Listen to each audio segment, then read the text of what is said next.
Hi guys, welcome back to my YouTube channel, and in today's video I'm going to be teaching you how to find the limits by using the conjugation method. Okay guys, so this is our first example. I recommend watching my previous video because I'm not going to go over some things.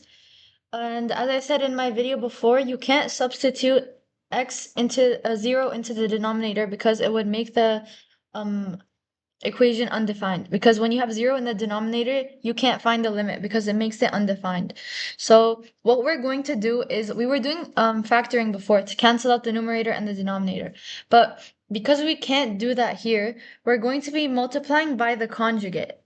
Okay, so when you multiply by the conjugate, what you're basically doing is taking the root and whatever function is beside it, and you're flipping the sign.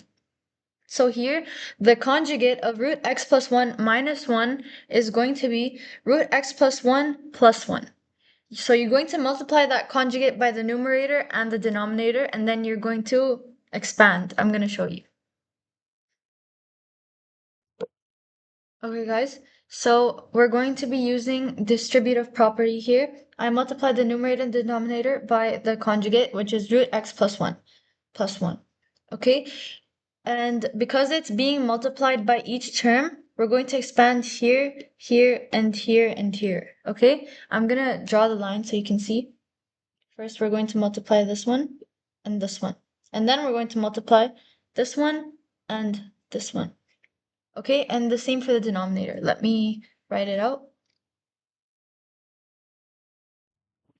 Okay. So here I wrote it out, and we're going to use distributive property.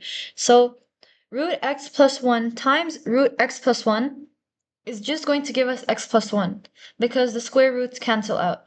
So our first term, we will have x plus 1. And then we'll expand it onto the positive one. So root x plus 1 times 1 is going to be just root x plus 1. Okay? Then we'll do the same for the negative 1 here. Negative 1 times root x plus 1 equals minus root x plus 1. And then negative 1 times positive 1 is going to be just negative 1. Okay, I'm going to write it out. Okay, so here I did distributive property and I got the product. Now, what you can do is start canceling out the like terms on the, not like terms, sorry, you can start canceling out the terms on the numerator. Okay, here you have a positive root x plus 1, and here you have a negative root x plus 1. So adding these two, you guys are going to get 0. So these two can fully just be gone. Okay, and then you have a x plus 1 minus 1. Sorry, a plus 1 and a minus 1.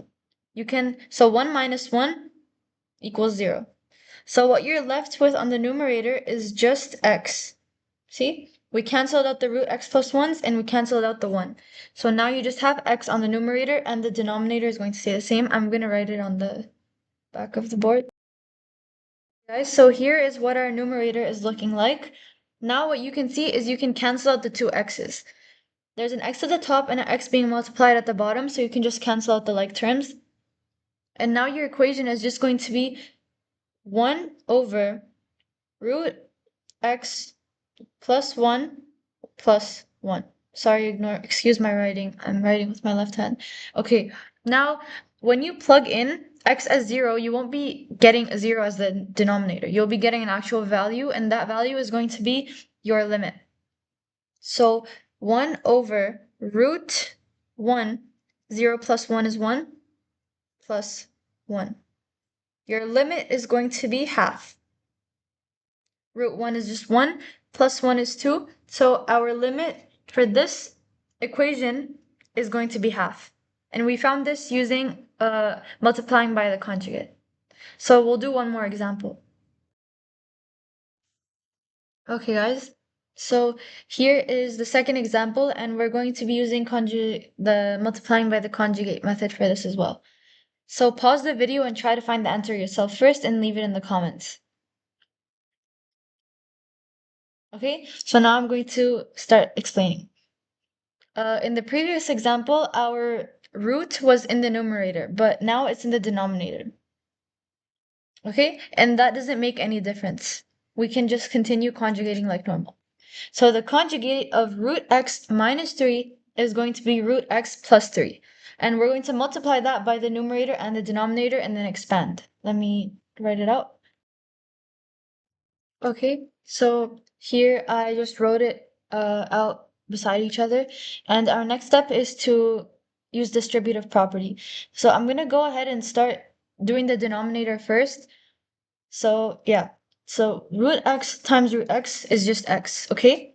Root x times positive 3 is just 3, positive 3 root x.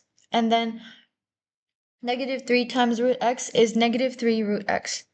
And negative 3 times positive 3 is negative 9. Okay, I'm gonna write it out. Okay, I expanded the denominator, and now you're just going to start adding the like terms. Here we have positive 3 root x minus 3 root x. So this can just directly cancel out and be 0. Okay? And then you're in the denominator, you're just left with x minus 9. And the numerator is going to be the same. Now, when you look at the numerator and the denominator, you can see a term that you can cancel out. X minus 9. Okay? You're going to cancel out these two, and all you're going to be left with is root x plus 3. So I'm going to write it out cleaner. Okay? So here I wrote it more simpler. We have x minus 9 at the numerator and the denominator, and we're going to go ahead and cancel those out. And then we're going to be left with root x plus 3. Okay?